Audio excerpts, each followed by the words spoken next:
Hello friends, welcome to my YouTube channel. আশা করি আপনারা সকলে ভালো আছেন। এই ভিডিওতে আমরা আজকে দেখব কিভাবে একটি পাটা কানেক্টর হার্ড ডিস্ক দিয়ে আমরা সাটা কানেক্টর যুক্ত মাদারবোর্ডের সঙ্গে কানেক্ট করতে পারি। আমাদের দরকার হবে প্রথম বিভিন্ন কানেক্টরগুলি যুক্ত করে নেওয়া। তাহলে আমরা আগে বিভিন্ন কানেক্টরগুলি যুক্ত করে নেব। কিবোর্ড কানেক্ট করে দিলাম, মাউস দেব, হয়ে গেছে। এসএমপিএস থেকে আমরা পাওয়ার কানেক্ট করে নেব।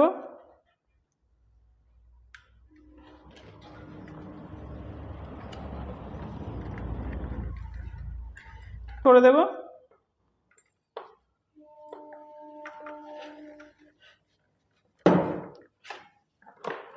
4 পিন দিয়ে কানেক্টর রয়েছে, সেই কানেক্টরটিকেও আমরা কানেক্ট করে দেব। সমস্ত ধরনের কেবল কানেক্ট করা হয়ে গেছে। এই যে কনভার্টারটি রয়েছে, এই কনভার্টারটি দিয়ে আমরা তাহলে পাটা কানেক্টর, এই যে মাদারবোর্ডের পাটা কানেক্টর রয়েছে, আমরা যদি দেখি কোনো ক্ষেত্রে সাটা এই কানেক্টরগুলি কাজ করছে না, অথবা কোনো কোনো মাদারবোর্ডে দেখা যায় এই ধরনের সাটা কানেক্টরগুলি থাকে না। আগের পুরাতন মাদারবোর্ডগুলিতে সাটা কানেক্টর ছিল না। সেখানে আমরা যদি এই ধরনের যে আমাদের সাটা হার্ড ডিস্ক রয়েছে বা ডিভিডি রয়েছে, আমরা যদি ব্যবহার করতে চাই তাহলে আমরা ব্যবহার করতে পারতাম না। কিন্তু আমরা এই যে কনভার্টারটি দেখতে পাচ্ছি, এই কনভার্টারের দ্বারা আমরা কোনো সাটা বা পাটা হার্ড ডিস্ক যে কোনো মাদারবোর্ডের সঙ্গে ব্যবহার করতে পারি। পাটা হার্ড ডিস্ক আমরা সাটা হার্ড ডিস্ক আমরা পাটা মাদারবোর্ডে যেমন ব্যবহার করতে পারি, আবার তেমন এই সাটা মাদারবোর্ডের সঙ্গে আমরা পাটা হার্ড ডিস্ককেও ব্যবহার করতে পারি, এই কানেক্টরের সঙ্গে যুক্ত করতে পারি। এই সাটার সঙ্গে কনভার্ট করে আমরা এই পাটা কানেক্টরে যুক্ত করতে পারি এই কনভার্টারের দ্বারা। কিভাবে আমি কানেক্ট করছি তাহলে একটু দেখুন। এই কানেক্টরে এখানে একটি লকিং খাঁজ আছে, এই খাঁজটি খেয়াল রাখতে হবে। এবং মাদারবোর্ডের এখানেও একটি আমরা দেখতে পাবো নজ বা খাঁজ, এখানে আমরা দেখে ঠিকভাবে কানেক্ট করে দেবো। এভাবে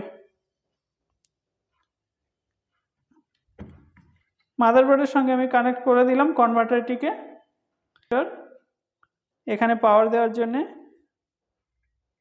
কানেক্ট করে দেব। এসএমপিএস থেকে আসা এই যে কানেক্টরটি রয়েছে পাটা কানেক্টর, এর সঙ্গে আমি এভাবে কানেক্ট করে দেব পাওয়ার কানেক্টরটিকে। তাহলে কনভার্টারের সঙ্গে আমি পাওয়ার দিয়ে দিলাম। এখন দরকার হবে আমার, এখানে আমি ব্যবহার করব একটি এই পাটা কানেক্টরের সঙ্গে একটি সাটা হার্ড ডিস্ক। তাহলে হার্ড ডিস্কের যে আমাদের ডেটা কেবিলটিকে আগে আমরা যুক্ত করে নেব মাদারবোর্ডের সঙ্গে।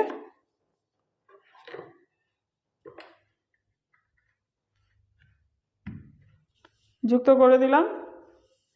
এই কানেক্টরটিকে আমরা দেব কোথায়? হার্ড ডিস্কের সাটা কানেক্টরে, ঠিক এখানে।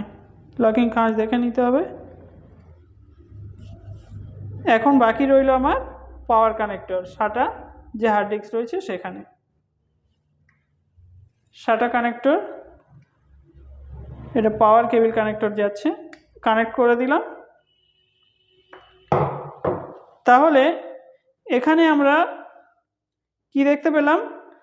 পাটা কানেক্টর থেকে আমাদের সাটা কনভার্ট হলো, সেই সাটা কানেক্টর দিয়ে আমরা এখানে হার্ড ডিস্কে যুক্ত করে দিলাম।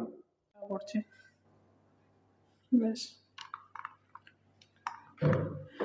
আমরা এই কানেক্টরটিকে যেমন মাদারবোর্ডের সঙ্গে যুক্ত করলাম, ঠিক একইভাবে আমরা হার্ড ডিস্কের সঙ্গেও যুক্ত করতে পারি, করে সাটা কেবল দ্বারা আমরা কানেক্ট করতে পারি।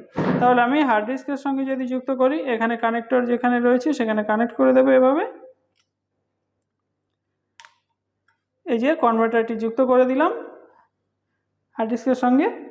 যুক্ত করে দেওয়ার পর এই পোর্টের সঙ্গে আমরা সাটা কানেক্টরটিকে যুক্ত করব।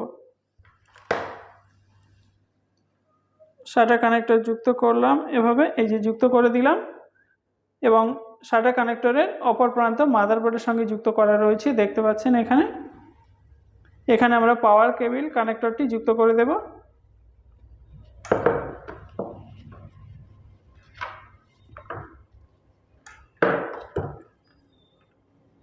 পাওয়ার কেবিল কানেক্টর কেবিলের সঙ্গে যুক্ত করলাম। এবার আমি এই কেবিলটিকে কনভার্টারের সঙ্গে যুক্ত করব। এই যে কনভার্টার, এভাবে এখানে কানেক্ট করে দেব।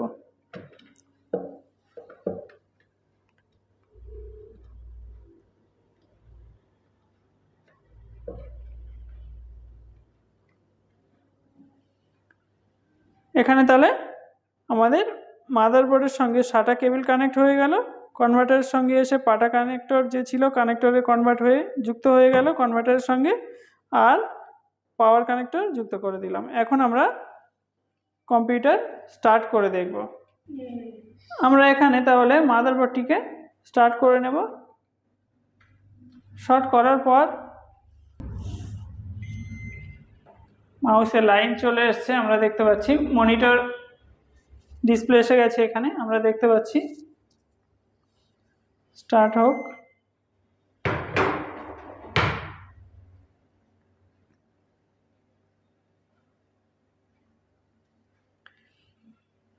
আমরা কম্পিউটার এখানে চালু হয়ে গেছে।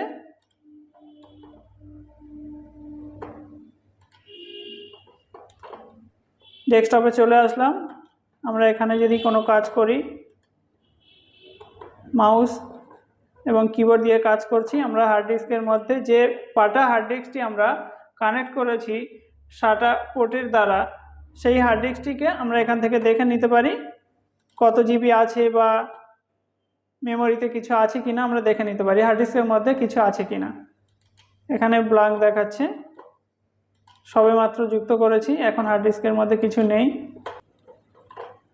তাহলে এখানে আমরা সম্পূর্ণভাবে দেখতে পেলাম যে একটি পাটা মাদারবোর্ড থেকে কিভাবে সাটা হার্ড ডিস্ক যুক্ত করতে হয়, বা সাটা কানেক্টরের দ্বারা কিভাবে আমরা পাটা হার্ড ডিস্কে এই সাটা পোর্টের সঙ্গে যুক্ত করতে পারি মাদারবোর্ডের সঙ্গে।